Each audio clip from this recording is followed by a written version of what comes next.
Gold, trusted gold buyers. మీరు తాకట్టు పెట్టిన బంగారాన్ని విడిపించి ఈ రోజు ఉన్న మార్కెట్ ధరకు కొనబడను.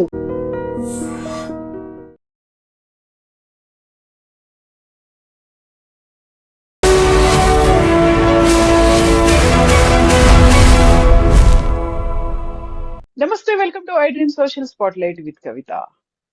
భారతదేశం టీమ్ ఇండియా ఫైనల్స్ లోకి ప్రవేశించింది. T20 సెమీఫైనల్స్ లో అటు బ్యాటింగ్ కావచ్చు, బౌలింగ్, ఫీల్డింగ్ అన్ని రంగాల్లో కూడా తానేంటో చూపించి ఇప్పుడు న్యూజిలాండ్ తో తలపడిపోతోంది. యాక్చువల్ గా కీలకమైనటువంటి అంశాలు సెమీఫైనల్ మ్యాచ్ లో ఏం కనిపించాయి, ఫైనల్ ఎలా ఉండబోతోంది. మనతో పాటుగా ఉన్నారు sports analyst and cricket commentator Venkatesh గారు. వెంకటేష్ గారు, నమస్కారం అండి.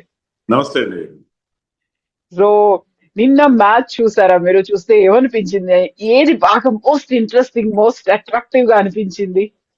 నన్ను అడిగితే బుమ్రా బౌలింగ్ అండి. బుమ్రా వేసిన third spell over number 16 and 18 అతను బౌలింగ్ చేశాడు.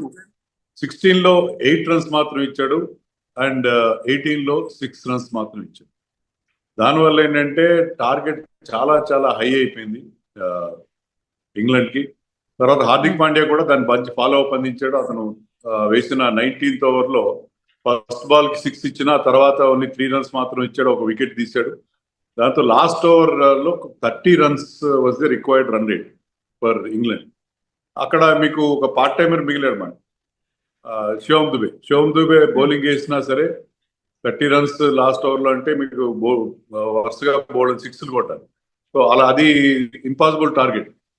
సో అది బుమ్రా వేసిన 2 ఓవర్లో అతను టైట్ బౌలింగ్ వల్ల మ్యాచ్ మన వైపు తిరిగిందని చెప్పాలి. అంతవరకు ఏంటంటే మన టార్గెట్ మనం 15th ఓవర్కు మనం చేసిన రన్స్ కానీ వాళ్ళు చేసిన కంపేర్ చేస్తే దేవర్ అహెడ్ ఆఫ్ అస్. మనకంటే ఎక్కువ రన్స్ చేసిన పరిస్థితి మనకు కనిపించింది. బెతల్ మంచి ఫామ్ లో ఉన్న టైంలో ఇంకా మ్యాచ్ మన చేయి దారిపోయింది అనుకున్న టైంలో మనకి ఓన్లీ హోప్ బుమ్రా కనిపించింది. ఆ బుమ్రా దాన్ని ఫుల్ఫిల్ చేశాడు. మన నమ్మకాన్ని అతను వమ్ము చేయలేదు. సో మనం ఎలాగైతే 2 ఏళ్ల క్రితం T20 వరల్డ్ కప్ ఫైనల్లో సౌత్ ఆఫ్రికాకి అగేన్స్ట్ గా ఇదే రకమైన పర్ఫార్మెన్స్ ఇచ్చాడు Bumrah. If I'm not wrong అప్పుడు కూడా 16th and 18th ఓవర్ వేసి అతను మనకి ఒక 30 balls లో 30 runs కావాల్సిన టైంలో he has turn the match in our favour. So ఇక్కడ కూడా బుమ్రా అలాంటి ఒక గేమ్ చేంజింగ్ మూమెంట్ మనకు అందించాడు. సో వాంఖడే స్టేడియం అనేది ఒక చేజింగ్ టీం ఏదైతే ఉందో ఆ ఇన్నింగ్స్ ఆడినప్పుడు గెలుస్తుంది అనుకుంటే ఆ రికార్డ్ ని బ్రేక్ చేసినట్టుంది కదా నిన్న.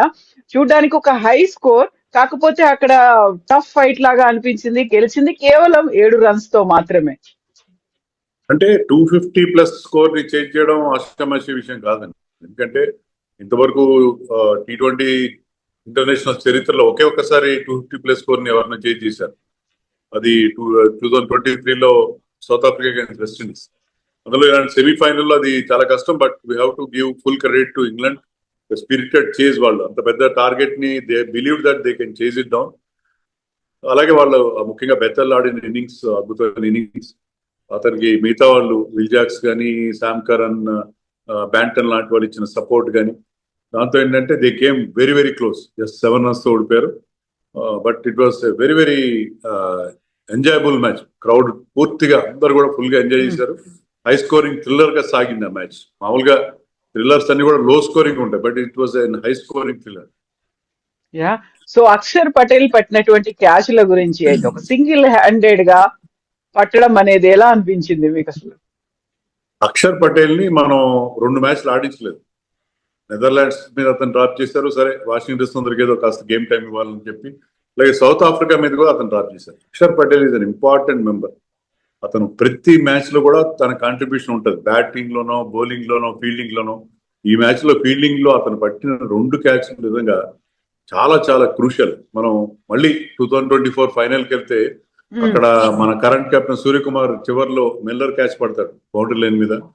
అది ఎంతగా మనని గెలుపులో ఎంత కీలకమైన రోల్ ప్లే చేసిందో. అలాగే ఇక్కడ అక్షర్ పటేల్ పట్టిన 2 క్యాచ్లు కూడా. ఫస్ట్ క్యాచ్ అది రన్నింగ్ బ్యాక్వర్డ్స్ చాలా కష్టం. ఆల్మోస్ట్ 20 meters కంటే ఎక్కువ డిస్టెన్స్ కవర్ చేస్తూ రన్నింగ్ బ్యాక్వర్డ్ వెనక్కి పరిగెత్తు క్యాచ్ ని జడ్జ్ చేయడం చాలా కష్టం. కానీ జడ్జ్ చేసి అతను పట్టిన క్యాచ్ కానీ, అలాగే విల్ జాక్స్ క్యాచ్ అయితే ఇంకా స్పెక్టాక్యులర్ అండ్ రియల్ మార్వల్. ఎందుకంటే అతను చాలా వేగంగా పరిగెత్తాల్సి వచ్చింది. బౌండరీ లైన్ దాటకుండా లాస్ట్ మినిట్ లో బ్రేక్ వేసి చాలా సమయస్ఫూర్తితో బాల్ ని తన తోటి ఫీల్డర్ శివం దుబేకి అందించడం.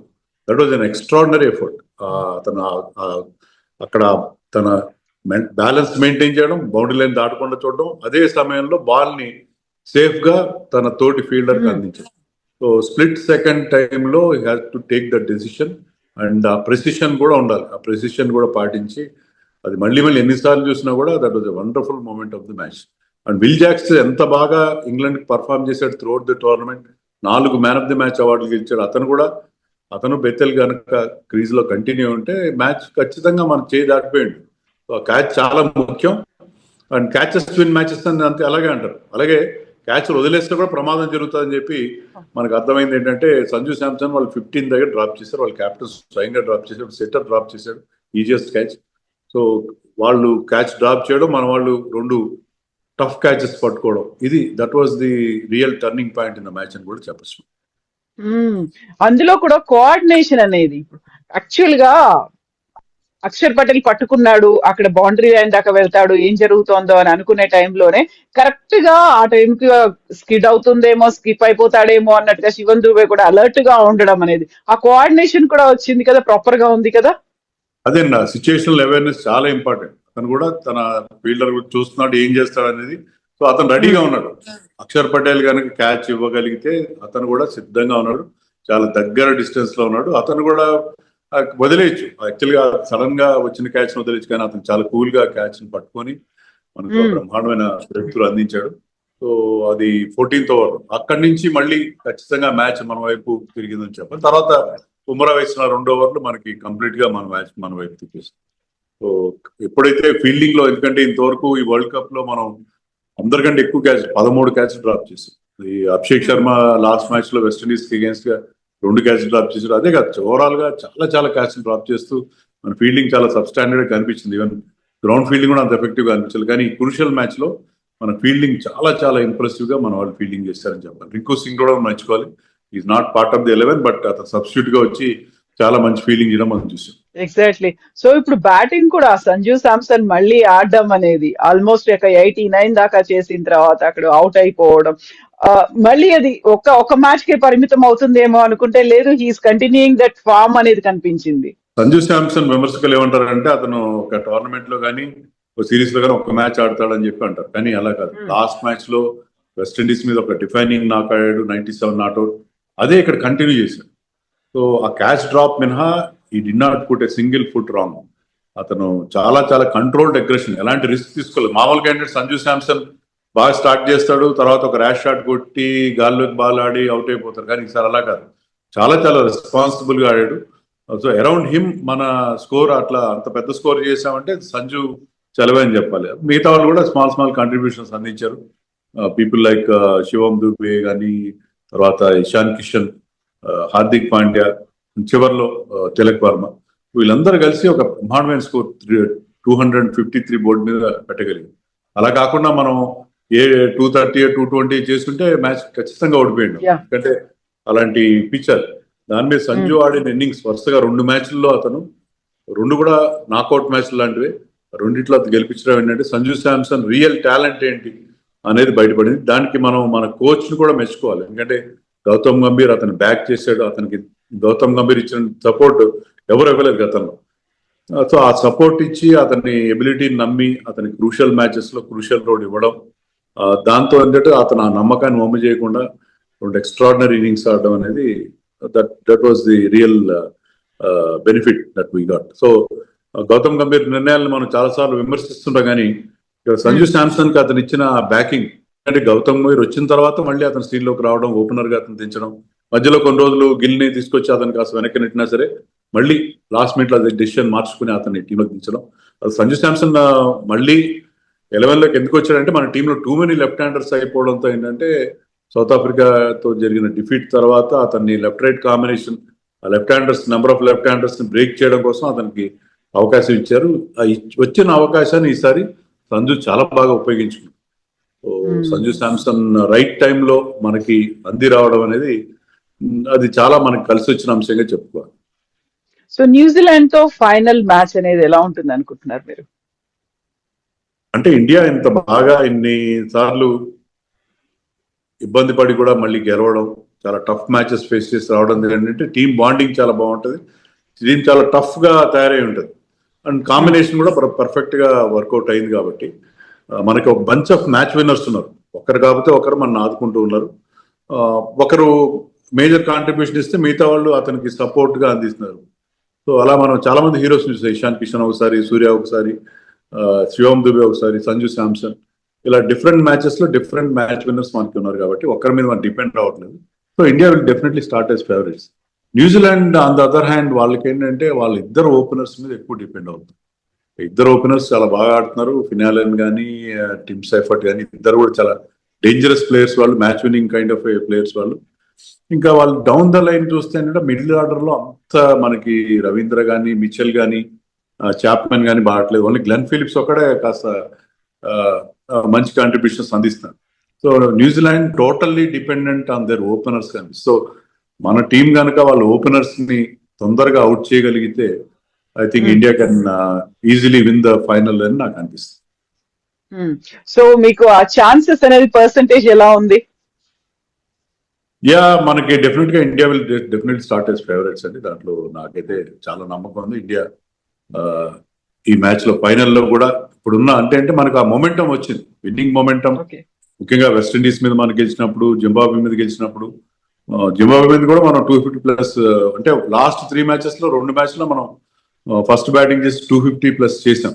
సో అందుకని ఐ థింక్ ఇండియా 70-30గా నేను చెప్తాను, చాలా హైగా నేను చెప్తాను. ఎందుకంటే ఇప్పుడు ఇండియా ఉన్న పొజిషన్లో న్యూజిలాండ్ నో డౌట్ వాళ్ళు సౌత్ ఆఫ్రికాని చాలా చిత్తుగా ఓడించారు, కానీ ఇండియాకి అగేన్స్ట్ గా వాళ్ళు ఆ రకమైన పర్ఫార్మెన్స్ ఇవ్వగలరని నమ్మకం అయితే నాకు కలిగింది. సో మన దాంట్లో హై ప్రయారిటీ పెట్టుకున్నాం, హై హోప్స్ పెట్టుకున్నది అభిషేక్ శర్మ అండ్ వరుణ్ చక్రవర్తి. ఆ ఇద్దరి ఆట తీరు నిన్న కూడా ఎలా అనిపించింది మీకు? వెరీ వెరీ డిసప్పాయింటింగ్ అండి. ముఖ్యంగా అభిషేక్ శర్మ ఆడిన షాట్ కూడా, ఎందుకంటే అతను ఆ ఓవర్లో 2 4లు కొట్టాడు. అదే ఓవర్లో ఒక సీనియర్ ప్లేయర్ గా సంజు శాంసన్ అతనికి ఏం చెప్పాడంటే, నువ్వు కాస్త నెమ్మదించు, కాస్త స్లోగా ఆడు, తర్వాత చూసుకుందాం. Sanju Samson on the other hand చాలా అగ్రెసివ్ గా ఆడుతున్నాడు. సో అభిషేక్ శర్మ అంత రిస్క్ తీసుకుని, ఎందుకంటే ఇద్దరు ఫీల్డర్స్ మాత్రమే మీకు పవర్ ప్లే సిచ్యుయేషన్ లో అవుట్ సైడ్ ద రింగ్ ఉంటారు, కానీ దాంట్లో ఒక ఫీల్డర్ ఉన్నా సరే మిడ్ వికెట్ బౌండరీ మీద అతన్ని ఛాలెంజ్ చేస్తూ అతను ఆడిన షాట్, అందులో ఫామ్ లో లేనప్పుడు అతను ప్రాపర్ గా మిడిల్ చేయట్లేదు బాల్స్, అతను ఆడిన షాట్ చాలా పూర్ షాట్ అది. సో ఇలా ఆడుతూ పోతే ఫామ్ లో లేకపోవడం, అతని షాట్ సెలెక్షన్ చాలా దారుణంగా ఉందనేది మరొకసారి ప్రూవ్ అయింది. అతనికి ఆఫ్ సైడ్ లో చాలా స్ట్రాంగ్, అతను లెగ్ సైడ్ లో అంత స్ట్రాంగ్ కాదు, కానీ లెగ్ సైడ్ లో ఆ షాట్ అతను అటెంప్ట్ చేసిన, అంటే అది కావాలని వాళ్ళు ట్రాప్ చేసి మరి అతను ఆ లెగ్ సైడ్ షాట్ ఆడించారు. దాంట్లో ఆ ట్రాప్ లో అతను పడిపోయాడు. అలాగే వరుణ్ చక్రవర్తి అన్ఫార్చునేట్లీ అతని హిస్టరీని వాళ్ళు ఛేదించారేమో అన్ని టీమ్స్ అనిపిస్తుంది. లాస్ట్ మ్యాచ్ లో ఓవర్ కి 15-16 రన్స్ చెప్పుని ఇచ్చాడు, అతను చాలా ఇన్ఎఫెక్టివ్ గా అనిపించాడు. సో వరుణ్ చక్రవర్తి ఫామ్ కూడా మనకి చాలా వరీగా కనిపిస్తుంది. సో వీళ్ళిద్దరు మీద ఎన్నో హోప్స్ పెట్టుకున్నాం మనం, వీళ్ళిద్దరు మనని ఈ వరల్డ్ కప్ లో మనని ముందుకు తీసుకెళ్తారు అనుకుంటే ఇద్దరు కూడా ఇప్పటివరకు చాలా డిసప్పాయింట్ చేశారని చెప్పాలి. ఒక్క వికెట్ ఒకటి తీశారు వరుణ్ చక్రవర్తి, ఇంకా అంతకు మించి లేదు. అండ్ డబుల్ డిజిట్ కూడా క్రాస్ అవ్వలేదు అభిషేక్ ది. Yeah definite Varun Chakravarthy wickets తీశారు, కానీ ముఖ్యంగా లాస్ట్ 2-3 మ్యాచెస్ లో అతను చాలా ఇన్ఎఫెక్టివ్ గా అనిపిస్తున్నాడు. Is going for too many runs గా మనకి మనకి కనిపిస్తుంది. ఎస్ అండి, thank you so much Venkatesh garu. మళ్ళీ మనం ఫైనల్ మ్యాచ్ తర్వాత మళ్ళీ మాట్లాడుకుందాం. థ్యాంక్ యూ అండి, థ్యాంక్ యూ సో మచ్.